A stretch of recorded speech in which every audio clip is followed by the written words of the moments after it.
Hello tout le monde, j'espère que vous allez bien. On se retrouve aujourd'hui pour une toute nouvelle vidéo où on va aborder le sujet du logement au Canada. On va voir quand chercher, où chercher, comment décrypter les différentes annonces, notamment les annonces québécoises parce que des fois vous allez rien comprendre. Avant de commencer, si vous venez de tomber sur cette vidéo, bienvenue. Je me présente, je m'appelle Laetitia, j'ai 24 ans et je suis actuellement en PVT au Canada depuis novembre 2021 et j'aide également les jeunes Français à oser vivre une aventure à l'étranger grâce au PVT au travers de sessions de coaching personnalisées où on aborde le sujet de votre choix. Je vous en dis pas plus, je vous donne rendez-vous dans la description si vous êtes intéressé. Et puis maintenant que les présentations sont faites, c'est parti, on peut commencer.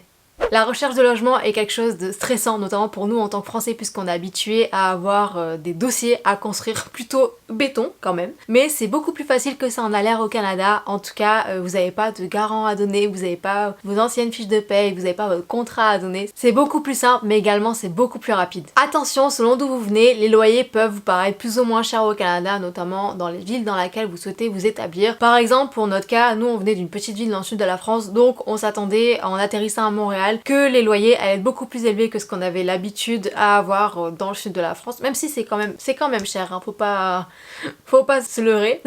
Si vous venez par exemple d'une grande ville, que vous êtes habitué aux loyers plutôt exorbitants ou plutôt chers, vous allez être moins dépaysé par rapport à d'autres loyers au Canada, notamment dans les grandes villes. Il faut avoir conscience qu'il y a des villes qui sont quand même beaucoup plus chères que d'autres. Il y a par exemple la Colombie-Britannique, en général c'est cher, donc Vancouver, la ville de Victoria c'est énormément cher, mais vous avez aussi la ville de Toronto qui est cher. Donc voilà, faut avoir connaissance quand même qu'il y a certaines villes qui peuvent être plus chères que d'autres, mais ça se passe bien quand même la recherche de logement. Tout d'abord, quand rechercher son logement? Est-ce que vous entamez votre recherche avant d'arriver au Canada ou après? Pour ma part, je vous conseille pas du tout de faire votre recherche à distance puisque vous pouvez être sujet aux arnaques. Tout le monde peut se faire avoir, ça peut arriver à tout le monde. D'ailleurs, j'ai parlé du sujet des arnaques sur l'immigration et les arnaques qui concernent le PVT dans ma dernière vidéo. Si ça vous intéresse, allez la regarder. Également, pourquoi je ne vous conseille pas de faire votre recherche à distance et de trouver votre logement à distance, c'est parce que, par exemple, si vous avez certains quartiers en tête, vous ne pourrez pas voir comment est l'atmosphère de ce quartier, si ça vous plaît, si ça ne vous plaît pas. Donc, c'est pas ce que je conseille le plus. Par contre, vous pouvez, si vous savez que vous arrivez, par exemple,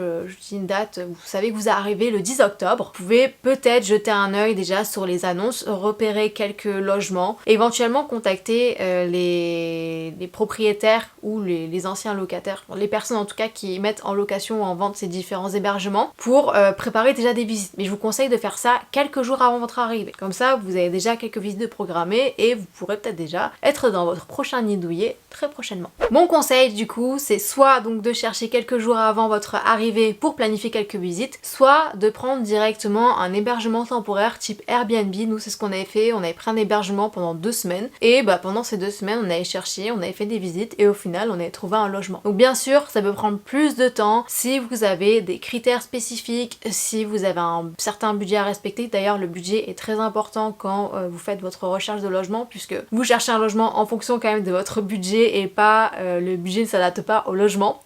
Ça peut prendre plus de temps si vous avez certains critères, si par exemple vous voulez dans certains quartiers spécifiques, si vous voulez avoir voilà un certain type de logement. Donc bien sûr ça peut prendre plus de temps, mais en tout cas pour notre part nous on cherchait un logement basique, pas trop cher, on s'en fichait un peu du quartier, donc ça nous a pris un peu moins de 2 semaines pour le trouver. Quel type d'hébergement choisir? Vous avez plusieurs options qui s'offrent à vous. Donc vous avez l'appartement où vous êtes seul, donc ça peut être en studio, ça peut être en 2 pièces, voilà, vous m'avez comprise. Ça peut être une colocation ou alors ça peut être la sous-location. L'appartement tout seul, comme je vous le disais en introduction, il n'y aura pas de fiche de paye qui vous seront demandées, pas de contrat de travail, pas de garant ou que sais-je. Vraiment, c'est très simple. Par contre, il est possible qu'on vous demande soit une référence, soit qu'on vous fasse une enquête de crédit. Une référence, c'est tout simplement une lettre de recommandation de votre ancien ou de vos anciens bailleurs, donc qui est une lettre qui mentionne le nom, prénom et des coordonnées de votre bailleur. Bien sûr, en ayant obtenu son autorisation préalable, attestant que vous êtes un bon locataire qui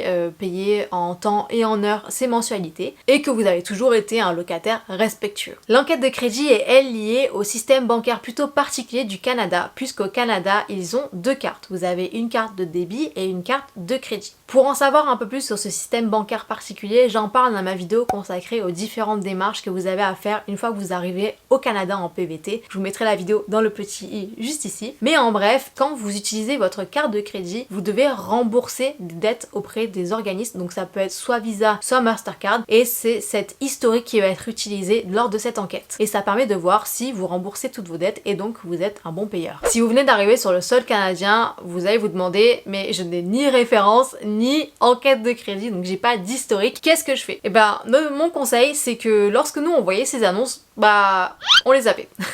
On n'y prêtait pas attention, tant pis, on candidatait pas pour avoir une visite et éventuellement obtenir l'appartement. Sinon vous pouvez directement contacter la personne, expliquer votre cas, parfois ça passe, bon parfois ça passe pas, mais au moins vous aurez essayé. Dans le cas de l'appartement seul, vérifiez bien quelles sont les charges incluses et les charges non incluses. S'il s'agit d'un logement équipé, donc meublé ou non meublé, et s'il y a la présence de punaises de lit, vu que c'est quelque chose qui est très répandu au Canada, donc c'est plutôt embêtant d'en avoir, donc je vous conseille de vérifier lorsque vous faites les visites. Je vous conseille de vous renseigner sur vos droits et devoirs en tant que locataire dans la province dans laquelle vous souhaitez vous établir, ça vous évitera quelques mauvaises surprises. Si vous optez pour la colocation, c'est l'un des moyens les plus économiques, je pense, pour loger dans une grande ville, notamment comme Montréal ou même comme Vancouver ou Toronto, mais c'est aussi la meilleure façon, je pense, pour rencontrer de nouvelles personnes et de vous immerger dans une nouvelle culture. Attention, il n'y a pas forcément de bail à signer, du coup vous ne serez pas légalement colocataire mais occupant, ce qui fait que si vous arrive quelque chose, vous ne pourrez pas forcément faire valoir vos droits. Enfin, vous avez la sous-location qui est une pratique hyper répandue au Canada qui consiste pour un locataire à sous-louer son appartement ou sa maison le temps de son absence. C'est souvent utilisé dans le cas de courtes périodes et pour ce faire, le locataire doit signifier à son propriétaire son intention de sous-louer son appartement. En fonction des provinces, les droits des locataires ne sont pas les mêmes, d'où l'importance de se renseigner en amont, puisque dans certaines provinces, les locataires doivent obtenir le consentement de leur propriétaire et dans certaines provinces, ce n'est pas obligatoire. Ensuite, où chercher son logement? Il y a la partie du choix du quartier. Quand on arrive dans un nouveau pays ou dans une nouvelle ville, on ne sait pas forcément dans quel quartier ce qu'on aimerait habiter, ce qui est tout à fait normal. Du coup, il y a deux cas. Soit vous êtes comme nous, vous en fichez et vous étendez votre zone géographique, soit vous avez déjà repéré certains quartiers et donc du coup vous souhaitez vous établir dans des quartiers que vous aurez choisis et je vous conseille à ce moment-là de vous balader dans ces quartiers pour voir si l'atmosphère ou si le quartier en lui-même vous plaît. Petite astuce en tout cas, je vous conseille de regarder les plans métro et les plans de bus, mais surtout les plans métro pour voir quels sont les quartiers qui sont les mieux desservis ou en tout cas quelles sont les stations de métro qui sont situées dans tel et tel quartier. Surtout si vous ne voulez pas acheter de voiture. Ensuite, au niveau des sources de recherche, vous en avez plusieurs. Vous avez notamment Internet qui est l'endroit, je pense, le plus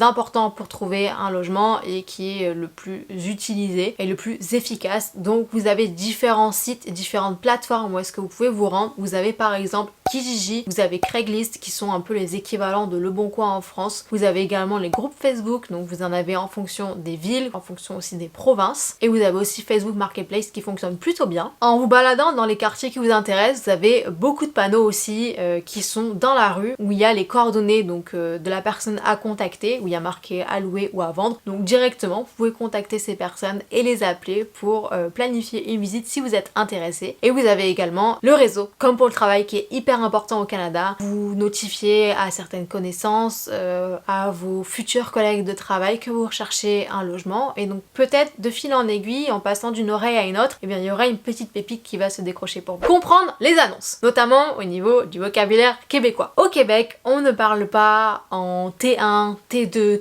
T3, mais on parle en 1,5, 2,5, 3,5. En fait, le premier nombre de vents, donc par exemple 1, 2, 3, ça correspond au nombre de pièces qu'il y a dans l'appartement. Et le demi, en fait, ça correspond à la salle de bain, qui est considérée comme une demi-pièce. Attention, un 2,5 peut être plus grand qu'un 3,5, puisque généralement les surfaces ne sont pas mentionnées. En parlant de surface, on parle pas en mètres carrés, mais on parle en pieds. Vous allez sûrement voir le terme condo. Le condo, c'est égal à un appartement qui est situé dans une résidence luxueuse. Ça comprend généralement une piscine piscine, une salle de sport. Donc ce sont des appartements qui sont plutôt chers mais qui sont aussi plutôt récents. Un hébergement semi-meublé, c'est un hébergement qui comprend tout l'électroménager de base, donc une cuisinière, un frigo, etc. Vous allez voir aussi sûrement des annonces qui vont passer où il y a marqué que c'est un demi-sol ou situé au demi-sous-sol. Ce sont en fait des sous-sols aménagés. Vous avez un manque de luminosité, vous avez aussi de l'humidité qui peut être apparente. Pour notre part, on vivait dans un demi-sol, donc il y avait quand même des fenêtres, il y en a qui sont plus ou moins hauts, des demi-sols. On n'a pas eu de la neige jusqu'à nos fenêtres, donc c'était quand même assez haut. Mais il y en a où vous pouvez avoir de la neige à vos fenêtres et ce sont des logements qui sont généralement moins chers. Mais ce sont bien, en tout cas pour des logements temporaires, on y est resté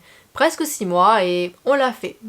Au niveau du vocabulaire concernant les annonces anglophones, c'est généralement transparent. One bedroom, two bedroom, room. C'est plutôt simple à comprendre, il y a peut-être juste le mot bachelor qui signifie studio. À savoir, au Québec, un bail va du 1er juillet au 30 juin de l'année suivante. C'est généralement ça. Ça veut pas dire que vous ne pouvez pas quitter votre logement entre temps, c'est tout à fait possible. Mais sachez que si vous reprenez un bail ou que vous prenez un hébergement en cours d'année, généralement ce bail va aller jusqu'au 30 juin. Au Québec, le propriétaire ne peut pas vous exiger à titre de garantie une caution, une garantie ou un dépôt. C'est interdit, c'est illégal. Il peut vous en demander une, mais vous êtes dans votre droit de la refuser. Au Québec et en Ontario, le bail écrit est obligatoire, ce qui n'est pas le cas dans les autres provinces. Les charges sont soit incluses dans le loyer, soit à payer en supplément de celui-ci. Au Québec, l'eau froide est gratuite et l'eau chaude et l'électricité sont relativement peu chères, sauf en hiver où la facture peut monter très vite avec le chauffage. Sachez que le terme rez-de-chaussée n'existe pas vraiment au Canada puisqu'il correspond au premier étage. Donc le premier étage en France correspond au deuxième étage au Canada, etc. Et encore au Québec, le terme hydro correspond à l'électricité puisque ça vient des centrales hydroélectriques. Comme on a pu le voir, la recherche de logement peut en apparence être stressante, longue et pénible, mais elle est plutôt rapide et facile et une fois qu'on a compris quelques termes techniques, notamment au Québec, tout se passe super bien. Si on récapitule en tout cas tout ce qu'on a dit, je vous conseille de faire votre recherche de logement une fois que vous êtes arrivé au Canada après avoir pris un logement temporaire type Airbnb pour quelques semaines. Comme ça vous laisse le temps d'arriver dans le pays, de vous remettre de votre décalage horaire et de faire vos recherches et vos visites tranquillou. Mais si vous souhaitez le faire avant votre arrivée, faites-le juste quelques jours avant. Il y a plusieurs moyens en tout cas de trouver les annonces et les logements disponibles, soit sur internet, soit en se baladant dans la rue ou alors grâce au réseau. Et en tout cas, attention à bien décrypter les annonces, notamment au Québec, puisqu'on peut vite être perdu avec les 2 demi, 3 demi, qu'est-ce qu'un semi-meublé, un demi-sol, etc. Faites attention en tout cas à bien connaître vos droits et devoirs en tant que locataire, ça vous évitera plein de mauvaises surprises et surtout, méfiez-vous des petites arnaques. Bon les amis, c'est tout pour cette vidéo, j'espère qu'elle vous aura plu. Si c'est le cas, n'hésitez pas à mettre un petit pouce bleu, à me laisser un commentaire dans la barre de commentaires, à me dire ce qui vous a été le plus utile, si cette vidéo en général même vous a été utile. N'hésitez pas également à vous abonner à la chaîne pour ne louper aucune autre vidéo et également la suite de nos aventures puisqu'il va y avoir du changement prochainement. On va déménager dans une nouvelle province, je vous en dis pas plus. N'hésitez pas également à me rejoindre sur Instagram où je partage toutes mes avant-premières et également mon quotidien au Canada. On se dit à très bientôt pour une prochaine vidéo. Tchuss!